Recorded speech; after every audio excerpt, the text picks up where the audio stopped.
लोकसभेच्या निवडणुका ह्या अंतिम टप्प्याकडे जात आहेत. आता निवडणुकांचा फक्त 5वा टप्पा बाकी आहे. यामध्ये महाराष्ट्रामध्ये प्रामुख्याने मुंबई आणि नाशिक या मतदारसंघामध्ये मतदान बाकी आहे. बाकी 4 टप्प्यामध्ये मतदान पूर्ण झालेलं असून आता सर्वांचं लक्ष हे मुंबईकडे लागलेलं आहे. मुंबई प्रामुख्याने शिवसेनेचा बालेकिल्ला राहिलेला आहे. पण यावेळेला वातावरण बदललेलं आहे. शिवसेनेमध्ये फूट पडल्यापासून ही पहिल्यांदाच निवडणूक होत आहे. यामध्ये मुंबईकरांचा कल कोणत्या शिवसेनेच्या बाजूने आहे हे कळण्यास खूप मदत होणार आहे. मुंबईमध्ये प्रामुख्याने 10 जागा असल्यामुळे सर्वांचंच लक्ष या 10 जागांच्याकडे राहणार आहे. या लोकसभेच्या 10 जागांमधून कोणते उमेदवार निवडून येणार आहेत ते आपण या व्हिडिओमध्ये पाहणार आहोत. प्रामुख्याने असं पाहिलं जातं की मुंबईकर ज्या बाजूने मतदान करतात त्यांचे देशामध्ये सरकार बनत आहे. हे 2009, 2014 आणि 2019च्या निकालांमध्ये सुद्धा दिसून आलं आहे. मुंबईमध्ये एकूण 10 लोकसभा मतदारसंघ येतात. यामध्ये सर्वात चर्चेचा मतदारसंघ म्हणजे मुंबई दक्षिण.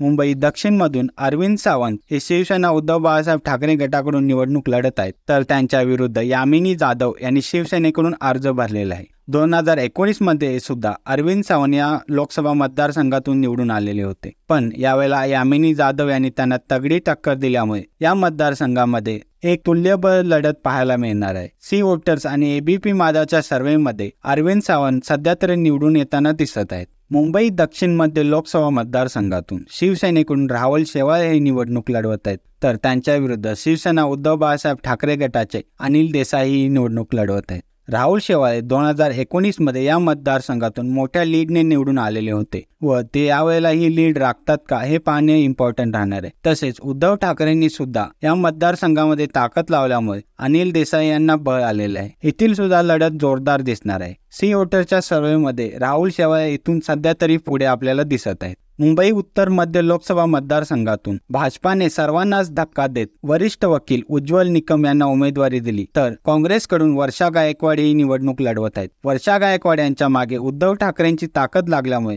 त्यांना नक्कीच बळ मिळाले आहे. उज्ज्वल निकम यासारखा उच्च शिक्षित उमेदवार दिल्यामुळे भाजपाचे सुद्धा पारडे जड दिसत आहे. या मतदारसंघामध्ये उज्ज्वल निकम यांचा फारसा संबंध नसला तरी त्यांची एक वरिष्ठ वकील म्हणून महाराष्ट्रामध्ये ओळख आहे, त्याचा फायदा त्यांना होऊ शकतो. या उलट वर्षा गायकवाड यांचा या मतदारसंघामध्ये अतिशय चांगला जनसंपर्क असून त्या या मतदारसंघातून निवडून येण्याचे चान्सेस जास्त आहेत. मुंबई उत्तर पूर्व मधून मिहिर कोटेचा हे भाजपाकडून निवडणूक लढवत आहेत, तर त्यांच्या विरुद्ध संजय दिना पाटील हे शिवसेना उद्धव बाळासाहेब ठाकरे गटाकडून निवडणूक लढवत आहेत. याआधी सुद्धा संजय दिना पाटील या मतदारसंघातून एक वेळा खासदार बनलेले आहेत. त्यांच्यासमोर मिहिर कोटेचा यांनी एक तगडा आव्हान उभा केलेलं आहे.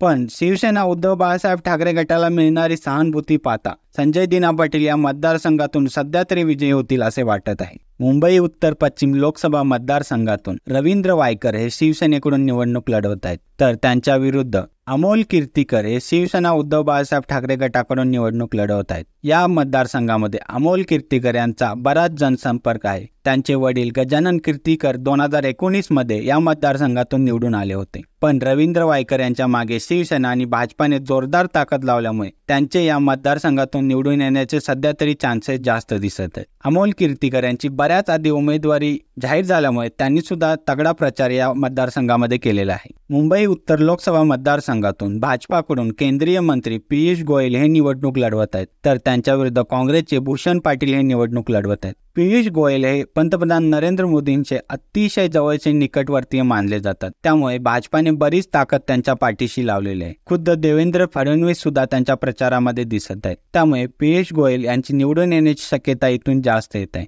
यानंतर राज्यातील सर्वात मोठी लढत होत आहे ती ठाण्यामध्ये. ठाणे हा एकनाथ शिंदेंचा गड असल्यामुळे ठाण्याकडे सर्वांचेच लक्ष लागलेले आहे. इथून शिवसेनेकडून नरेश म्हस्के तर राजन विचारे हे शिवसेना उद्धव बाळासाहेब ठाकरे गटाकडून निवडणूक लढवत आहेत. 2019 मध्ये राजन विचारे इथून निवडून आलेले होते, पण 2022 मध्ये शिवसेनेमध्ये फूट पडल्यामुळे 2 जुन्या शिवसैनिकांमध्ये ही निवडणूक दिसत आहे. यामध्ये नरेश म्हस्के याआधी ठाण्याचे शिवसेना जिल्हा प्रमुख असल्यामुळे आणि ठाण्याचे महापौर असल्यामुळे त्यांचाही ठाण्यामध्ये प्रचंड जनसंपर्क आहे, तर राजन विचारे ऑलरेडी इथून एक वेळा खासदार झाल्यामुळे त्यांचाही या मतदारसंघात बराच प्रभाव दिसत आहे. सध्या तरी राजन विचारे इथून बाजी मारतील व ती निवडून येतील असं दिसत आहे. यानंतर सर्वात मोठी हाय व्होल्टेज निवडणूक होणार आहे ती कल्याणमध्ये. कल्याणमध्ये शिवसेनेकडून मुख्यमंत्री एकनाथ शिंदे यांचे पुत्र श्रीकांत शिंदे निवडणूक लढवत आहेत, तर त्यांच्या विरुद्ध शिवसेना उद्धव बाळासाहेब ठाकरे गटाच्या वैशाली दरेकर राणे या निवडणूक लढवत आहेत. 2009 मध्ये वैशाली दरेकर यांनी निवडणूक लढवली होती. त्यांना भरपूर मते ते मिळाली होती.